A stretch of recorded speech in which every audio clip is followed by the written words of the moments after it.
congrats to you both on Whistle. I thought this was such a fun movie. And Corin, I love the mythology that exists, that what would kill you in real life just comes at you quicker. What Hmm. did you like most about that internal logic? Because you get to have a lot of fun with it. It was the first, one of the first things that stood out to me when I read the script was this really kind of, I felt unique and simple and chilling mythology of an ancient artifact, which I have here, by the way, the real one, That's so of cool. the Death Whistle, which is not something I'd seen on screen before. I mean, we've seen sort of cursed object movies like The Ring with a videotape or Hellraiser with a configuration box, but I hadn't seen a movie centering around the death whistle and mythology surrounding that, which there's a lot of mystery. And I think that concept, which, Owen Edgerton had come up with in his script of your future death is out there. It knows what it looks like and when it's going to happen. But when you hear the sound of the whistle, it's going to pull it to come and visit you in the next couple of days and give you its death.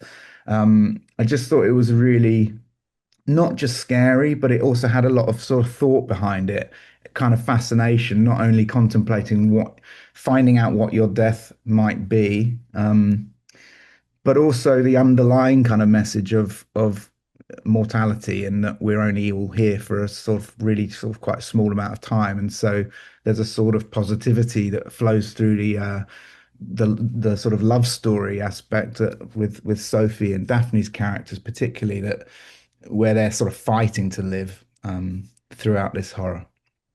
Yeah, it's such a fun spin. And Sophie, one thing I really liked about the film was that it kind of feels like a YA drama at first, but there's also just the most grisly kills and violence that comes in.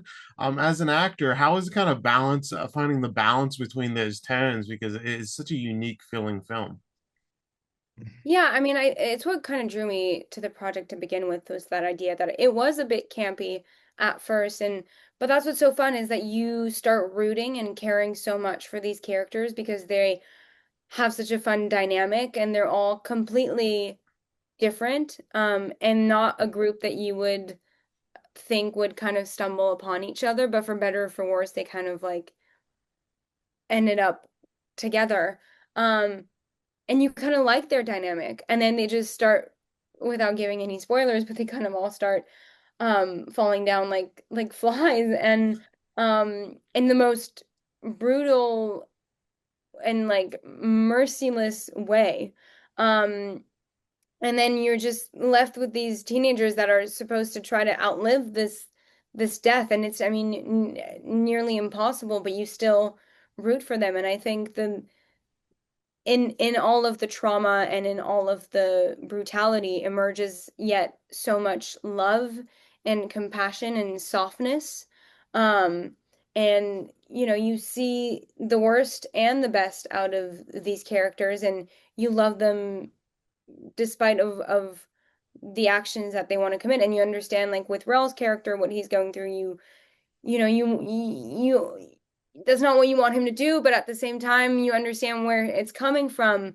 And the same thing with like Ellie and Chris trying to save each other, and just putting each other's needs in front of their own. Yeah, Hmm. that's really wonderfully put. And what really surprised me about this film was just the lengths it was willing to go with its brutality. Like I was expecting a more fun movie, and this is fun, but it is very gory. And Corin, the car crash scene in particular was my favorite death. But there's a real variety to the kills. These are always the big set pieces that horror fans, the real sickos, really come to the movies to see. So how do you kind of approach death scenes and making sure they pay off the anticipation that the viewer has?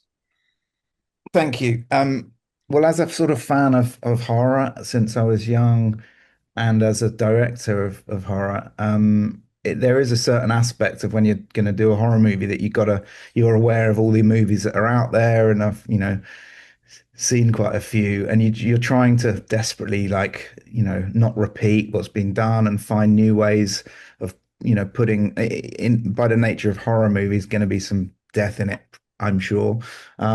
So when I saw this script, there's I won't say how many, but there's a good pair of hands worth of perishments going on in the movie that we had to, it was an exciting prospect to try and, like a menu that you might get in a restaurant of all these different kind of deaths and what elements they would require. And that was also dictated by this sort of mythology of not everyone's going to just die in the same way, are they? So, each one was a specific recipe, and I wanted them to escalate in a way and have a trajectory of their own, like an arc of death, so that by the time you got to a certain point, you needed to be, like shocked again.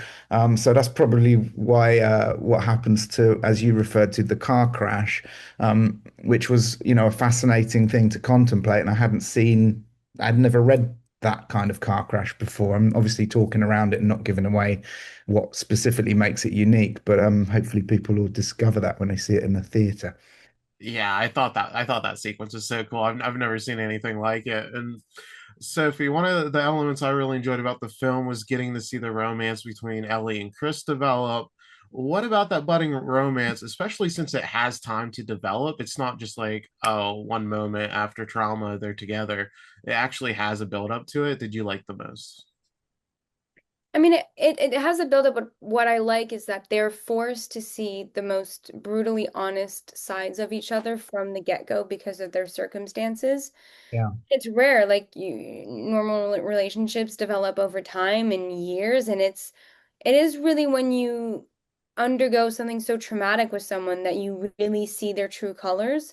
Mm, And so I love how quick it dives into that, um, and how they're not scared of each other's flaws, and how actually um yeah. what they in themselves as their own separate characters don't like is actually what draws the other character to them and what Mm, makes the other character grow and learn, and they really do bring out the best in each other, mm, and there's this like unconditional love and beauty in their relationship, mm. and it was really important for us despite all of the horror and the gore because it is obviously very predominant in the movie to bring a little bit of lightness and softness, and you don't get those beat, but I do think that when they are there, they're so strong and heavy that as an audience you really want to pay attention to that relationship.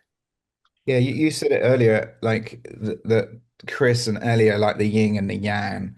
And to me, that was really important balance. And it was like the horror with the heart. And it was like these two characters that both need the part of the other one that they've not sort of got in themselves. And that's and I love that they almost from the moment they see each other, that first look, there's only maybe 3 days in the timeline or something like that, but they're going through so much and it's not forced. So it was nice that they sort of at the time when they sort of come together and admit kind of their feelings, it felt quite natural, even though it's a short space of time. Yeah. Yeah, you guys did a really good job with this film. Thank you so much for your time. And Corin, I just want to say the mid-credit scene, phenomenal way to end the film. I love that so much. I thought that was Thank you awesome. so much. You want me to Thank you blow it for guys. you as well now? I'd like that.